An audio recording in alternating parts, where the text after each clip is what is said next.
Paano nga ba kung maging independent itong isla ng Mindanao at ito'y makilala bilang isang bansa?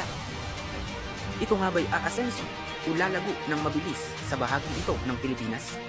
Lingid na sa kaalaman natin na ang Mindanao ay bahagi sa tatlong grupo ng mga isla sa Pilipinas. Dito rin naninirahan ang ating pinakamagiging na mandirigma.